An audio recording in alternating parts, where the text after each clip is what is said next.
Murat pide que se declare zona de desastre en Oaxaca. Pues es que sí estuvo duro en Oaxaca. Como decía Alejandro, allá sí hubo muertos. Hay un derrumbe que habría sepultado a 15 personas, dicen. Una mujer de 22 años murió en la Crucecita y un trabajador de una refinería cayó de una estructura y murió después en el hospital. Pero además los daños, aunque no derrumbaron las casas, pero los daños son importantes, muy costosos. Por el tipo de vivienda, se ve que los habitantes pues van a requerir de un apoyo importante porque se cayó todo el recubrimiento, por ejemplo, de un muro completo al recubrimiento. Otros locales y casas que se desprendió, por ejemplo, el marco de ventanas, esquinas de la construcción. No, se ve que ahí sí la vibración causó daños, si no de consideración, daños que cuesta mucho dinero reparar. Liliana. Se habla de 50 municipios afectados Sí. en Oaxaca. Y además otro de los sustos que vinieron después del temblor era tenían el riesgo de tsunami, entonces tuvieron que esperar un tiempo porque el mar se retrajo cierta distancia, bajó el nivel y también tenían ese temor, ¿no? De ver cómo iba a ser la respuesta posterior al temblor. Lo bueno es que en Oaxaca hay tantas montañas que un tsunami no causaría muchos daños. Pues no te creas. No alcanza a pasar. A inundar mucho. Sí. Pero sí cada puerto pues sí es afectado. Ahí en Oaxaca vemos un ejemplo de lo que era la arquitectura antisísmica de la época colonial, que se reducía a hacer muros extremadamente sólidos y gruesos. Por ejemplo, la Catedral de Oaxaca la vemos curiosa, la vemos chaparra, masiva, con unos contrafuertes grandísimos. Y es la arquitectura antisísmica de la época colonial. Y desde luego no le ha pasado nada. ¿Te acuerdas que en un temblor muy importante ahí andaba un ruso tomando grabaciones? Sí. Y por eso... Como no, Einstein. Y le toca un temblor en Oaxaca, claro. Y graba cómo se parten las casas y cómo sucedió. Y tú ves las imágenes de hace 100 años que se tomó esa película, casi. Y son las mismas construcciones de Oaxaca, se conservan las fachadas, los tipos. Pues fíjate que uno de los temblores de Oaxaca, que también es parte de su historia particular, afectó a la familia de Gustavo Díaz Ordaz. De ahí tuvieron que emigrar, me parece que fue a Puebla o a Tehuacán, porque se quedaron sin nada, al parecer siendo él muy pequeño. Quizá fue el que filmó Einstein, pero quizá es un poco más atrás, pero el hecho es que fue de los golpes que sufrió de niño Gustavo Díaz Ordaz con su familia. Y a lo mejor le cambió la vida, sin duda. ¿Quién sabe a qué se dedicarían que un temblor les hace daño? Tendrían ¿qué negocio?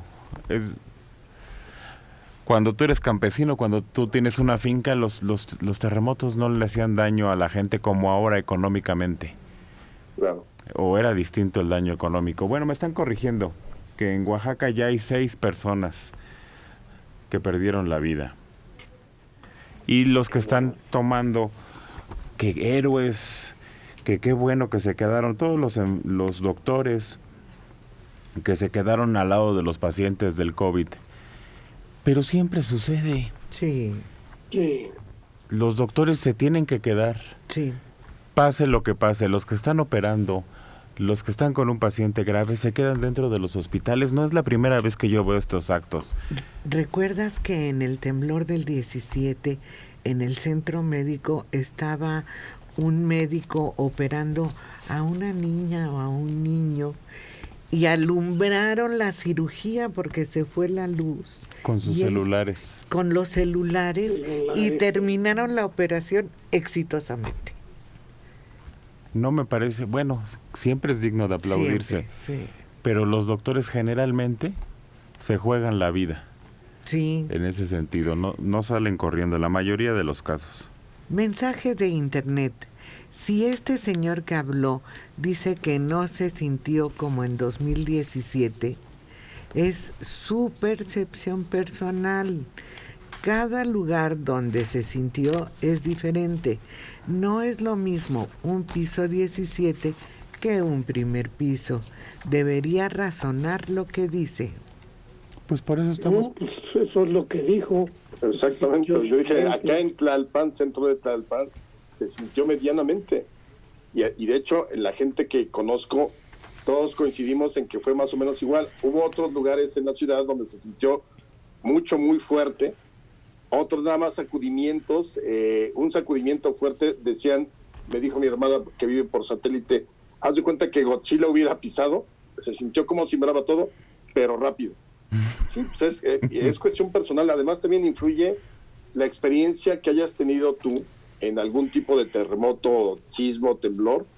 Evidentemente, si eres una persona nerviosa, lo vas a sentir 3 veces más. Quizás sientas incluso movimientos que ya no están sucediendo.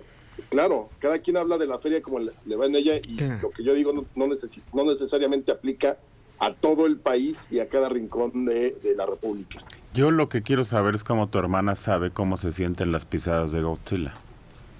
Ah, bueno, pues esa es su imaginación desbordada. Sí, ¿cómo le calculó? Por las preguntas que hizo Manelik, se ve que son materialistas. Lo primero que hay que rescatar son documentos y, lógico, vidas humanas. Como materialistas. Marcos Hipólito, que fue el único que pensó en sus aparatos y en sus cosas tecnológicas. No, pero además no estamos hablando de que en el momento del temblor, sino ahora es la posibilidad de que entres una vez, ¿no? Exacto. Entonces, Después de... mucha gente en el temblor sí tiene sus documentos a la mano y salen con ellos. Pero ya después, digamos, ya sacaste tus documentos en el momento del sismo. Luego te dicen, oye, solo tienes una oportunidad de regresar a tu departamento que está a punto de caerse por algo, por lo que tú creas que es más importante. Eso era lo que ahí estábamos discutiendo, de qué era lo que cada quien podría sacar, ¿no? O querría sacar. Exacto, a mí me parece una decisión espeluznante. Si a mí me dicen, tienes 1 minuto para entrar a tu casa, además del riesgo, porque además les decían, entran bajo su propio riesgo. Nosotros les recomendamos que ya no entren. ¿Quieren entrar? Perfecto, les damos 1 minuto para que entren, saquen lo que puedan o lo que quieran. Y yo, que conservo muchas cochinadas y basura de mucho tiempo, no sabría qué sacar.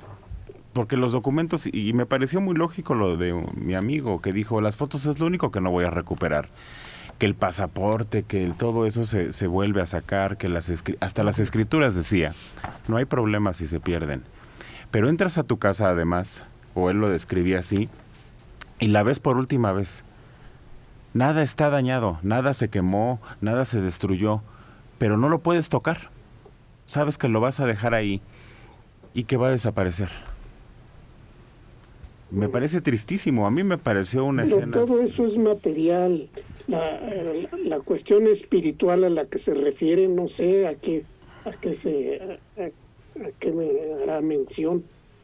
Dice, a personas, pues también las personas son los primeros que salen.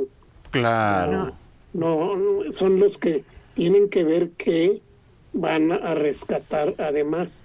Entonces, no, la pregunta no viene al caso, absolutamente. Pues no, el perro, una cosa así, pero no. No, rescatas... No, porque el perro también lo sacaste. Lo sacaste, claro. Lo sacaste, claro. Sí. No, pero además, para el efecto de los documentos, por eso recomiendan la mochila de vida. Claro. Entonces ahí, pero ya lo que dice Manelik es cuando ya sabes que eso, porque si es en el momento del temblor, no sabes si se va a caer o no se va a caer. Ese momento ni lo piensas siquiera. Lo que quieres es ponerte a salvo, nada más. Pero ya que pasó la crisis, y te dicen no hay remedio, eso se tiene que derrumbar obligadamente por cuestiones de seguridad. Y ahí es donde tienes que evaluar qué es lo que tiene un valor sentimental más importante para ti. Y no, sí, yo coincido, tiene que ser algo que forme parte de mi historia, de mi vida. Mi disco duro. Pues si ahí tienes fotografías, cartas, pues sí. Escritos, claro. Sí. Pues sí. Y por eso es más conveniente tener laptops que computadoras de escritorio. O la nube. O la nube, Sí, o tener eso todo ya en la todo. nube y estar actualizando. Pero si tienes un artículo que te dejó el abuelo de tu abuelo, Claro, hay documentos interesantísimos hay que cosas. uno debe sacar. Pero fíjense en una cosa, ya una vez que tu vida esté en riesgo o la vida de tus seres queridos, yo creo que ya hasta todo lo material, incluso hasta esos recuerdos o esos Es que- objetos que pudieron haber tenido un significado muy importante, todo pasa ya a segundo y tercer término. Liliana, es que no me están entendiendo la pregunta. Ya no están en riesgo nadie. Nadie Ya no. está en riesgo. Ya todos están a salvo. Hasta el perico y ya los te canarios. Todos están a salvo. Todos están a resguardo. Pero te dicen, ya no puedes regresar a tu casa. Bajo tu responsabilidad, solo para sacar lo más importante. Ya el paso mental es otro. El estado mental no es de alerta, no es de alarma y no es de lo primero que agarro. El estado mental cambió. Eso es lo que digo, por eso la consecuencia de que tu pensamiento además viaja, tratas de hacer un recuento de todo lo que tienes en tu casa, de qué es lo primero que Claro. harías, a dónde entras primero, Claro. cómo entras, cambia mucho la situación, porque no estás en riesgo. Fíjate que álbumes fotográficos, yo también salvaría álbumes fotográficos. Pues como si no faltaran los problemas en esta ciudad, las lluvias han dejado inundaciones, árboles caídos, socavones, y no paran. No parece. Hoy es día de San Juan, ¿eh?